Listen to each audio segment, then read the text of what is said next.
दोस्तों, मैं जगदीप सिंह आपका स्वागत करता हूं ग्रो चैनल में। और आज हम बात करने वाले हैं स्टॉक्स इन न्यूज के बारे में। मतलब कि हम आपको बताएंगे पिछले वीक में कौन कौन सी इंपॉर्टेंट न्यूज थी जो आपको एज ए इन्वेस्टर बहुत ज्यादा इंपैक्ट करती हैं और आपकी इन्वेस्टमेंट पे कैसे उनका असर पड़ सकता है। तो दोस्तों, इन्वेस्टमेंट करते टाइम न्यूज देखना बहुत ज्यादा इंपॉर्टेंट होता है, लेकिन उससे भी ज्यादा इंपॉर्टेंट होता है कि एक न्यूज को सही तरीके से समझना। तो आज की इस वीडियो में हम बात करने वाले हैं पिछले वीक की न्यूज की, और बात करेंगे कि वो न्यूज कैसे आपको डायरेक्टली या इनडायरेक्टली इंपैक्ट करती है। तो सबसे पहले बात करते हैं। तो जैसे कि आपको पता है कि फाइनेंशियल ईयर क्वार्टर फोर खत्म हुआ था, तो अब टाइम आ गया है क्वार्टरली रिजल्ट आने का। तो जिसके चलते अभी क्वार्टरली रिजल्ट आए हैं दो कंपनीज के। और जैसे कि आपको थोड़ा सा बताना चाहता हूं, अगर आपको नहीं पता, कि सबसे पहले जो नॉर्मली क्वार्टरली रिजल्ट आते हैं वो इन्फोसिस, टीसीएस और विप्रो, मतलब कि आईटी कंपनीज के आते हैं। तो आज इस वीडियो में सबसे पहले मैं आपको बताने वाला हूँ थोड़ा सा क्वार्टरली रिजल्ट के बारे में, टीसीएस और विप्रो के। तो अगर मैं टीसीएस के क्वार्टरली रिजल्ट की बात करूं, तो टीसीएस के क्वार्टरली रिजल्ट में उनका रेवेन्यू 5% से बढ़ा है, लेकिन उनका प्रॉफिट कांस्टेंट रहा है। तो टीसीएस ने बोला है कि जो उनके प्रॉफिट में बिल्कुल भी ग्रोथ नहीं हुई है, इसका एक मेजर रीजन कोरोना वायरस है, उसकी वजह से स्लो डाउन है। लेकिन आने वाले क्वार्टर में अगर इकोनॉमिक एक्टिविटी स्टार्ट नहीं होती, तो इसका इंपैक्ट और भी क्वार्टरली रिजल्ट में देखने को मिल सकता है। अब मैं थोड़ा सा बात करता हूं विप्रो के क्वार्टरली रिजल्ट के बारे में। तो दोस्तों, अगर मैं बात करूं विप्रो के क्वार्टरली रिजल्ट की, तो विप्रो का क्वार्टरली रिजल्ट भी ऑलमोस्ट सिमिलर है टीसीएस के। इनका भी रेवेन्यू बढ़ा है 5% से, लेकिन इनका जो नेट प्रॉफिट है वो नीचे गिरा है 6% से ज्यादा से। तो जब भी हम क्वार्टरली रिजल्ट की बात करते हैं, तो हम सेम क्वार्टर को लास्ट फाइनेंशियल ईयर के साथ कंपेयर करते हैं। तो दोस्तों, अगर मैं विप्रो के नंबर्स की बात करूं, तो विप्रो का जो प्रॉफिट इस क्वार्टर में रहा है 2345 करोड़ है। अगर मैं उनके रेवेन्यू की बात करूं, तो उनका रेवेन्यू 15,000 करोड़ के आसपास का है इस क्वार्टर में। तो जैसे कि अभी क्वार्टरली रिजल्ट आना स्टार्ट हुए हैं, तो आपको इंपैक्ट देखने को मिल रहा है सबके क्वार्टरली रिजल्ट में कोरोना वायरस का। लेकिन आगे आगे जब और ज्यादा क्वार्टरली रिजल्ट आएंगे, जब बाकी कंपनीज के क्वार्टरली रिजल्ट आएंगे जैसे कि ऑटोमोबाइल सेक्टर से, तो उनमें ज्यादा इंपैक्ट देखने को मिल सकता है। इनका रेवेन्यू तो ऑलमोस्ट फ्लैट रहा है, बहुत ज्यादा फर्क नहीं पड़ा। लेकिन बहुत सी ऐसी इंडस्ट्रीज हैं जिनके ऊपर बहुत बड़ा इंपैक्ट हमें देखने को मिल सकता है आने वाले दिनों में। चलिए अब बात करते हैं सेकंड न्यूज की। और सेकंड न्यूज भी बहुत ज्यादा रिलेटेड है किसी एक पर्टिकुलर स्टॉक के साथ, और जिसके बारे में बताने वाला हूं कि कौन से बड़े प्लेयर ने उसमें बहुत ज्यादा बाइंग की। अगर मैं बात करूं इस स्टॉक की, तो इस स्टॉक का नाम है एचडीएफसी। तो एचडीएफसी में चाइना के सेंट्रल बैंक ने अपना स्टेक इंक्रीज किया है। अभी तक जो उनके पास स्टेक था वो था 0.8%, जिसको अभी वो बढ़ा के 1% से ऊपर ले गए हैं।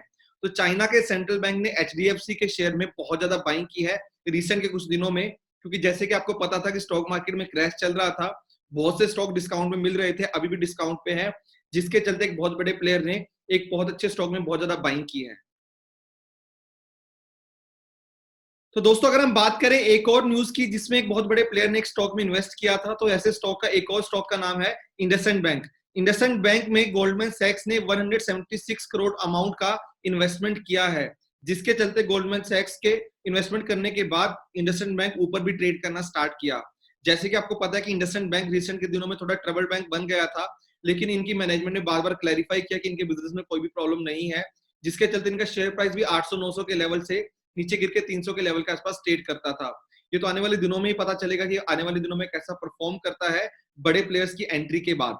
चलिए अब बात करते हैं ओपेक डील की। जैसे कि आपको पता है कि ऑयल के प्राइसेस बहुत ज्यादा डिक्टेट करते हैं फॉरेन मार्केट्स को, जैसे कि डाउ जोन्स को और अमेरिकन की मार्केट को, क्योंकि जब भी एक लेवल के बहुत ज्यादा नीचे चला जाता है, तो मार्केट्स इसको नेगेटिवली लेना स्टार्ट कर देते हैं। क्योंकि अगर ऑयल का प्राइस नीचे जाएगा, तो इसका मतलब इसकी डिमांड कम हो रही है। तो इनकी डिमांड कम क्यों होती है? जब इकोनॉमिक एक्टिविटी पे बहुत ज्यादा बुरा असर पड़ता है, जिसके चलते स्टॉक मार्केट्स इसको एक नेगेटिव सेंटीमेंट के रूप में लेते हैं और नेगेटिव वे में एक्ट करना स्टार्ट कर देते हैं। जैसे कि पिछले वीक में हुआ था कि ऑयल ने अपने लो को टच किया था, जिसके चलते स्टॉक मार्केट भी नीचे आना स्टार्ट हुआ था। उसके बाद ऐसा माना जा रहा था कि रशिया और ओपेक कंट्री के बीच में एक डील होगी ऑयल प्रोडक्शन को लेके, जिसकी वजह से इसकी सप्लाई पे कंट्रोल किया जाएगा। और जब डिमांड कम होती है और उसको सप्लाई भी कम कर दी जाए, तो एक प्राइस जो होता है वो बहुत ज्यादा नीचे जाना स्टार्ट नहीं होता और प्राइस स्टेबलाइज हो जाता है। जिसके चलते लास्ट वीक में यहाँ पे एक डील हुई है रशिया और ओपेक के बीच में। ये डील के चलते जो उन्होंने बोला है कि जो ऑयल का प्रोडक्शन है उसको वो कम करके अभी 9.7 मिलियन बैरल पर डे पे ले आएंगे, जो अभी उससे ज्यादा था। जिसके चलते क्रूड के प्राइस में थोड़ी रिकवरी भी देखी गई। और आपको ये भी पता ही होगा कि क्रूड बहुत सी कंट्रीज की इकोनॉमी में बहुत ज्यादा कंट्रीब्यूशन डालता है, तो ये बहुत जरूरी था इस डील का होना। लेकिन इसका इंपैक्ट स्टॉक मार्केट्स पे कैसा होता है, ये तो आने वाले टाइम में, आने वाले वीक्स में ही पता चलेगा। दोस्तों अब हम बात करते हैं गोल्ड के बारे में। बहुत से लोग गोल्ड में इन्वेस्टमेंट करना चाहते हैं। गोल्ड में इन्वेस्टमेंट करने के बहुत से तरीके हो सकते हैं, जैसे कि आप फिजिकल गोल्ड बाय कर सकते हो, आप गोल्ड म्यूचुअल फंड्स में इन्वेस्टमेंट कर सकते हो, और इसके अलावा आप गोल्ड बॉन्ड्स में भी इन्वेस्टमेंट कर सकते हो। लेकिन यहाँ पे एक और गवर्नमेंट अथॉरिटी है जिन्होंने बोला है कि वो गोल्ड बॉन्ड्स को इशू करेंगे, और एक गवर्नमेंट अथॉरिटी है RBI, reserve bank of India. RBI ने बोला है कि गोल्ड बॉन्ड्स को अप्रैल से लेके सितंबर के बीच में 6 ट्रेंचेस में लॉन्च किया जाएगा, और ये नॉर्मली रिटेल इन्वेस्टर्स के लिए, एचयूएफ के लिए, यूनिवर्सिटीज के लिए ओपन रहेंगे, जिसमें जाके इन्वेस्टमेंट कर सकते हैं अगर आपको गोल्ड में इन्वेस्टमेंट करने के लिए आप इंटरेस्टेड हैं तो। चलिए दोस्तों, सबसे एंड में बात करते हैं आरबीआई की अनाउंसमेंट की। आरबीआई ने कल अनाउंसमेंट किया ताकि इंडिया में जो इकोनॉमिक एक्टिविटी जो थोड़े टाइम के लिए रुक गई थी, उसको वापस से कैसे रिस्टार्ट किया जा सकता है, और आने वाले दिनों में कैसे उसको बूस्ट किया जा सकता है। जिसके चलते आरबीआई ने सबसे पहले रेपो रेट को कम करके 4 से 3.75% कर दिया। इसके अलावा जो सेकंड इंपॉर्टेंट मेजर लिया गया, तो जो एनपीए रिकॉर्ड करने का जो नॉर्म्स होते हैं, मान लो कि किसी बैंक ने किसी को लोन दिया और सामने वाली पार्टी ने लोन वापस नहीं किया, तो बैंक्स को उसको एज ए एनपीए रजिस्टर करना पड़ता है। और जैसे जैसे बैंक्स का एनपीए बढ़ता है, तो इन्वेस्टर्स उसको एज ए नेगेटिव वे में लेते हैं, जिसके चलते उनके शेयर्स बहुत ज्यादा इंपैक्ट होते हैं। जैसा येस बैंक के केस में हुआ कि उन्होंने एनपीए को सही तरीके से रिपोर्ट नहीं किया। तो बैंक के लिए बहुत इंपॉर्टेंट होता है कि उनका एनपीए कितना है और कैसे उसको कम करके रख सकें। तो आरबीआई ने एनपीए नॉर्म्स में थोड़ा सा रिलैक्सेशन दिया है ताकि बैंक्स एग्रेसिवली लेंड कर सकें, क्योंकि अगर बैंक्स एग्रेसिवली लेंड करेंगे तो इकोनॉमिक एक्टिविटी में एक बूस्ट आएगा और लोग ज्यादा पैसा लेके आने वाले टाइम उसको खर्चा करेंगे, जिसकी वजह से वो चीजों को खरीदेंगे और इकोनॉमी में वापस से एक एक्टिविटी रिस्टार्ट हो जाएगी। इसके अलावा आरबीआई ने एनबीएफसी के ऊपर बहुत ज्यादा ध्यान दिया गया, क्योंकि उनको पता था कि एनबीएफसी सेक्टर में फंडिंग का बहुत ज्यादा इशू हो रहा है।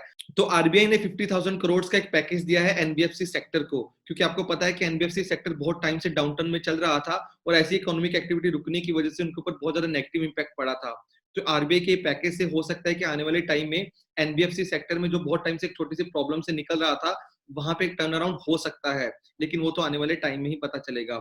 इसके अलावा आरबीआई ने एनबीएफसी सेक्टर के साथ साथ बैंक्स के अलावा और फार्मर्स से जो रिलेटेड चीजें होती हैं, उनके ऊपर भी बहुत ज्यादा ध्यान दिया गया, और उनके लिए भी बहुत ज्यादा अनाउंसमेंट किए गए। तो दोस्तों, ये मैं न्यूज लेके आया था लास्ट वीक की, ताकि आपको थोड़ा आइडिया लग सके कि इकोनॉमी में क्या चल रहा है। इसके अलावा वो कौन कौन से स्टॉक्स हैं जो बहुत ज्यादा न्यूज में रहे लास्ट वीक में। इसके अलावा ताकि आपके तक एक सही इंफॉर्मेशन पहुंच सके, जो आपको एक अच्छा और एक इंटेलिजेंट इन्वेस्टर बनने में बहुत ज्यादा हेल्प कर सके। इसके अलावा अगर आपने हमारे चैनल को अभी तक सब्सक्राइब नहीं किया, तो जल्दी से ग्रो के चैनल को सब्सक्राइब करें, क्योंकि ग्रो के चैनल पे हम हर वीक 3 से 4 वीडियोस एजुकेशनल पर्पस के ऊपर डालते हैं, जो आपको एक बहुत अच्छा इन्वेस्टर बनने में बहुत ज्यादा हेल्प कर सकता है। Stay safe, happy investing.